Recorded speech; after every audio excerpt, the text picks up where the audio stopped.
Hello दोस्तों, कैसे हैं आप लोग। पता है कि आप लोग जो अपने घर की साफ सफाई में व्यस्त हैं, लेकिन आप लोगों के लिए सबसे पहले ज़रूरी है कि अपना बोर्ड एग्ज़ाम, क्योंकि आप लोगों का बोर्ड एग्ज़ाम जो बहुत नज़दीक है।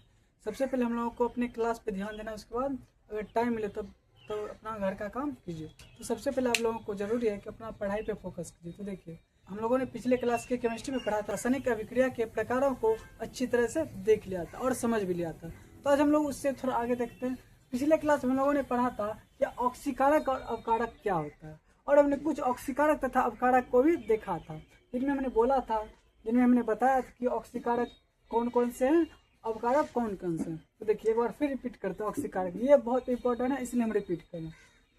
ये जो है ऑब्जेक्टिव में पूछा जाता है, ये दोनों बोल देगा कि निम्नलिखित में कौन ऑक्सीकारक है, निम्नलिखित में कौन अवकारक है। देखिए, ऑक्सीकारक का है दूसरा नाम है अपचायक। ऑक्सीकारक का है दूसरा नाम क्या है, अपचायक। अवकारक का है दूसरा नाम है अपचायक। देखिए, बोल देगा कि निम्नलिखित में कौन अपचायक है या ऑक्सीकारक है। तो हमने बताया था magnesium oxide, ZnO zinc oxide, MnO2 manganese oxide, CuO copper oxide, ये है क्लोरीन, ये है आयोडाइड। ठीक, देखिए, इसके बाद हमने बताया था कि कौन कौन अवकारक हैं, कौन कौन प्रमुख अवकारक हैं। ये दोनों हमने पिछले क्लास में पढ़ा था। तो देखिए, अवकारक में देखिए ज़्यादातर ये दोनों पूछा जाता है, H2S, उसके बाद एक था SO2। देखिए, पिछले क्लास में मैंने SO2 को भी लिखाया था, और आज हमने उससे थोड़ा और ऑक्सीकारक अवकारक को लिखा। देखिए, अवकारक अपचायक को ही बोलते हैं। तो बोल देगा निम्नलिखित में कौन अवकारक है, तो ऑप्शन दे देगा 4 ठो, जिसमें एक रहेगा H2S। हम लोगों को H2S टिक करना है, मतलब ये सारे अवकारक हैं। देखिए, कुछ ऐसे भी पदार्थ हैं जो ऑक्सीकारक तथा अवकारक दोनों होते हैं। एग्जाम में पूछ देगा निम्नलिखित में कौन से ऑक्सीकारक एवं अवकारक दोनों होते हैं। हमको 4 ऑप्शन रहेगा, एक सही करना है। तो देखिए ऐसे कुछ पदार्थ हैं जिसमें अपचायक तथा उपचायक दोनों एक जैसे समान कार्य करते हैं। जो अपचायक भी होता है, जो उपचायक भी होता है, मतलब जो ऑक्सीकारक भी है और जो अवकारक भी है। देखिए आखिर वो कौन कौन सा है। एक है SO2 सल्फर डाइऑक्साइड, एक है H2O2, एक है O3 इसको बोलते हैं ओजोन, एक है HNO2 नाइट्रस अम्ल, इसको बोलते हैं नाइट्रस अम्ल। ये जो है, ये सारे जितने भी ये अपचायक तथा उपचायक दोनों हैं। ये जो है ऑक्सीकारक अवकारक दोनों हैं। ये हमारे ऑब्जेक्टिव, ये जो है हमारे ऑब्जेक्टिव्स के क्वेश्चन हैं, तो आप लोगों को ये अपने ध्यान में रखना। उसके बाद देखिए, हमने पिछले क्लास में अभिक्रिया को पढ़ा था, जितना भी अभिक्रिया था उसमें सारे अभिक्रियाओं को पढ़ लिया था। बच गया था ये 2 अभिक्रिया, इसको आज हम लोग पढ़ लें। देखिए, उष्माक्षेपी अभिक्रिया। देखिए, उष्माक्षेपी, छेपी मतलब होता है निकलना, उष्मा निकलना। उष्मा जो है छेप होगा, निकलेगा, तो बोलेंगे वैसी रासायनिक अभिक्रिया, वैसी रासायनिक अभिक्रिया इसमें उष्मा निकलती है, उसको क्या बोलते हैं, उष्माक्षेपी। उष्माक्षेपी के बारे में बोले, वैसी रासायनिक अभिक्रिया जिसमें उष्मा निकलती है उसको क्या बोलते हैं, उष्मा निकलती है, उसको क्या बोलते हैं, उष्माक्षेपी। एक है उष्माशोषी। उष्माशोषी मतलब जो उष्मा को सोखता है, सोख लेता है, उष्माशोषी है वैसी रासायनिक अभिक्रिया जिसमें उष्मा का अवशोषण होता है, मतलब जो सोखता है, उसको क्या बोलते हैं, उष्माशोषी। उष्माक्षेपी उष्माशोषी आप लोगों ने समझ लिया। देखिए, उष्माक्षेपी क्या होता है, तो बोलेंगे वैसी रासायनिक अभिक्रिया जिसमें उष्मा निकलती है, उष्मा निकलती है, उसको क्या बोलते हैं, उष्माक्षेपी। एक होता है उष्माशोषी, तो उष्माशोषी में बोलेंगे वैसी रासायनिक अभिक्रिया जिसमें उष्मा का अवशोषण होता है, अर्थात उष्मा सोखती है, तो उसको क्या बोलते हैं, उष्माशोषी।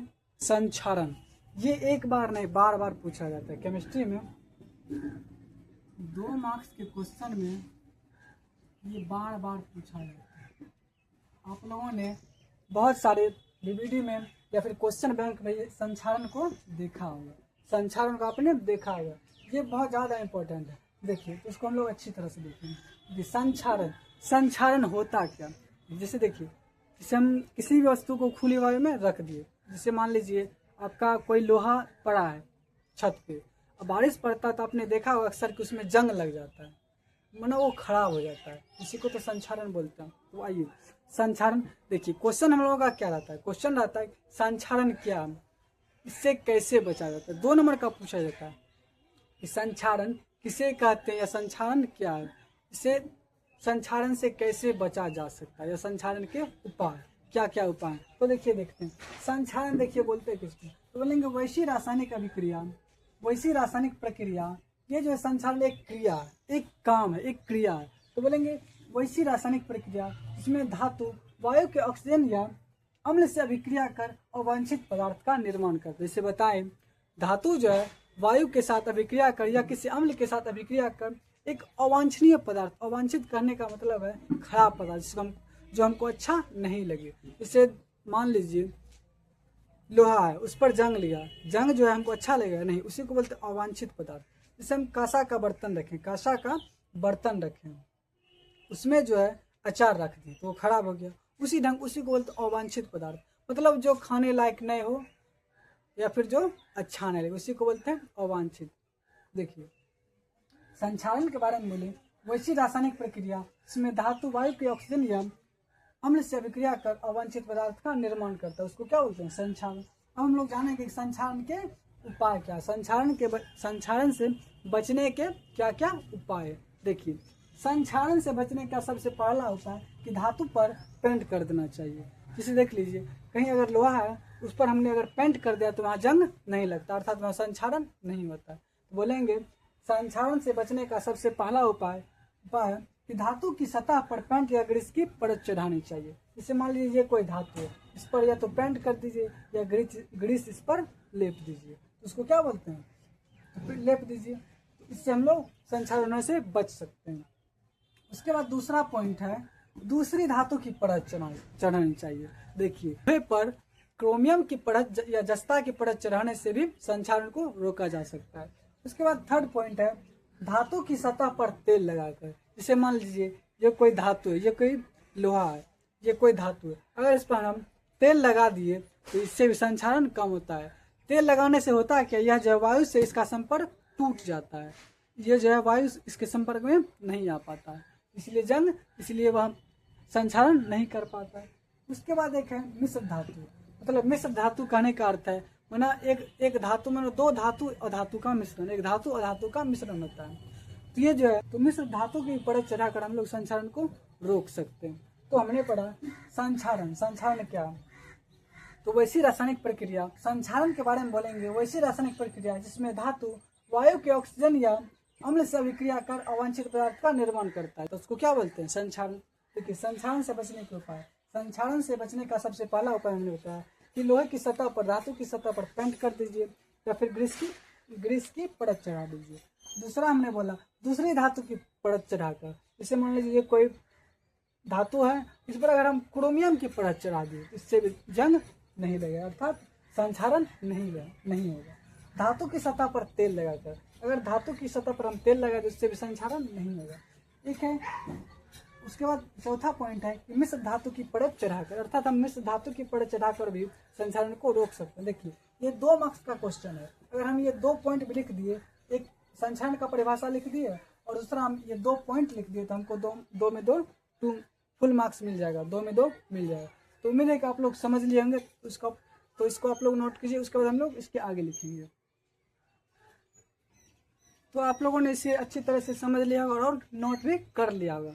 तो हम लोग इससे थोड़ा आगे चलते हैं। देखिए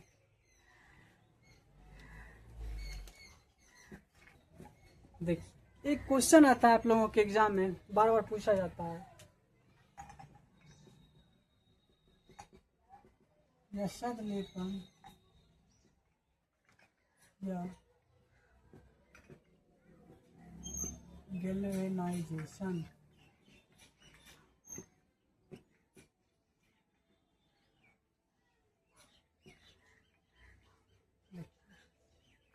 यशद लेपन या गैल्वेनाइजेशन या गैल्वेनीकरण,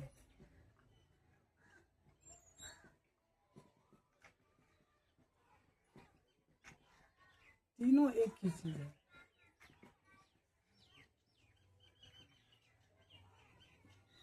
ये देखिए एक क्वेश्चन आता है यशद लेपन या गैल्वेनाइजेशन या गैल्वेनीकरण क्या है। देखिए ये क्वेश्चन भी जो है 2 मार्क्स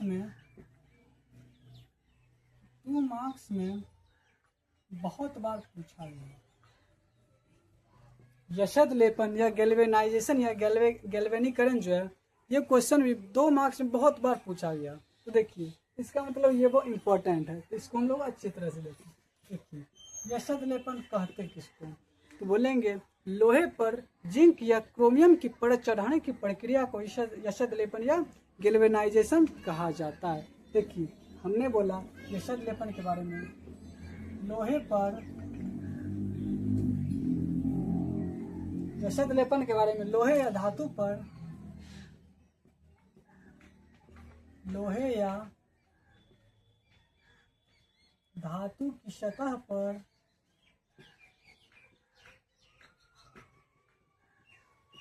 जिंक की परत चढ़ाने की प्रक्रिया को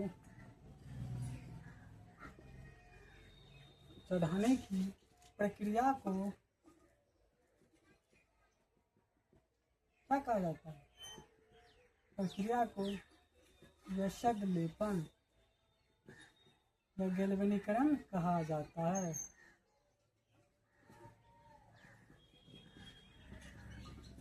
देखिए कितना छोटा परिभाषा है, आसानी से हम लोग याद रख सकते हैं। देखिए छोटा है फिर भी जो है 2 नंबर में पूछा जाएगा, इंपॉर्टेंट है।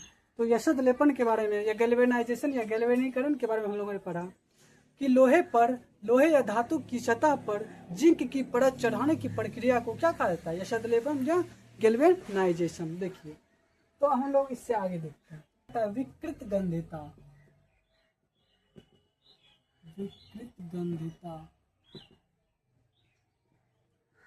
कभी कभी पूछ दिया जाता है विकृत गंधिता क्या है, तो देखिए बोलेंगे विकृत गंधिता में बोलेंगे जब तेल या वसा ऑक्सीकृत हो जाती है, मतलब अर्थात उसका ऑक्सीकरण हो जाता है तो वह खराब हो जाता है, इसी को बोलते हैं विकृत गंधिता। देखिए विकृत गंधिता के बारे में बोले, जब तेल या वसा ऑक्सीकृत होती है तो उसका स्वाद और रंग बदल जाता है, इसी को तो बोलते हैं विकृत गंधिता। तो देखिए हमने बोला विकृत गंधिता के बारे में, तेल या वसा ऑक्सीकृत होती है तो उसका स्वाद और रंग बदल जाता है, तो इसी को बोलते हैं विकृत गंधिता। देखिए हमने बोला जब तेल या वसा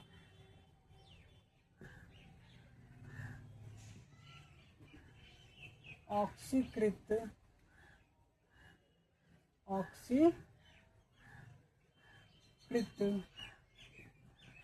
होती है तो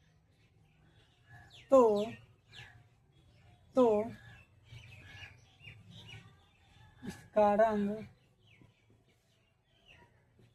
और स्वाद बदल जाता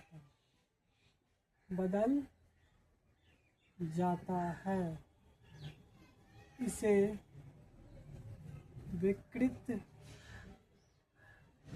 गंधिता कहा जाता है।